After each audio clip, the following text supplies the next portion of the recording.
Dans sa politique étrangère, la République du Congo, sous l'impulsion du président Denis Sassou Nguesso, a toujours œuvré en faveur d'une diplomatie d'ouverture tournée vers le renforcement des relations d'amitié et de coopération avec les autres États du monde.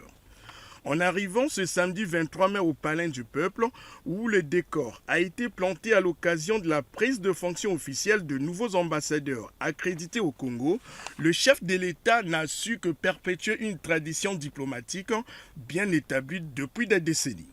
C'est la diplomate belge Emmanuelle Plissard de Foix qui a eu l'insigne honneur de présenter en premier ses lettres de créance au président de la République. Elle place son mandat sous les signes de la poursuite de l'excellente coopération que son pays entretient avec le Congo, axée notamment sur le renforcement du dialogue politique et la diversification des échanges économiques.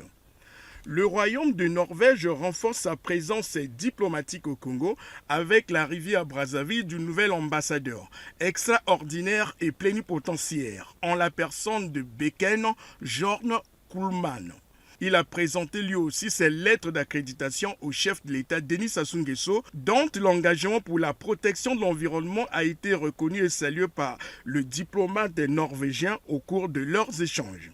C'est avec une émotion profonde et un sentiment de fierté que son Excellence El Berak Najwa a pris sa fonction en qualité de nouvel ambassadeur du Royaume du Maroc au Congo. Après les entretiens avec le président de la République, elle a quitté le palais du peuple porté par une conviction renouvelée, celle que l'amitié entre les deux pays est demeurée solide, sincère et appelée à s'épanouir.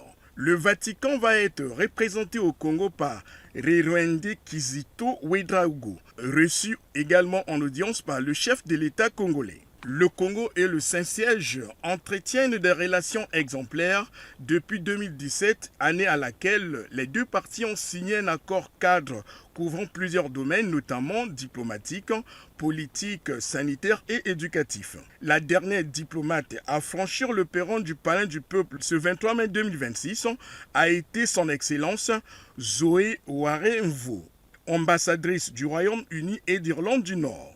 Elle a pris l'engagement de renforcer les relations étroites entre le Congo et ses pays en accordant une attention particulière à la protection des forêts du bassin du Congo. Cette cérémonie de présentation des lettres de créance de ces nouveaux ambassadeurs qui intervient quelques jours après les récentes visites de 3 chefs d'État au Congo illustre bien le dynamisme de la diplomatie congolaise en cette année 2026 marquant le début du nouveau quinquennat du président Denis Sassou Nguesso.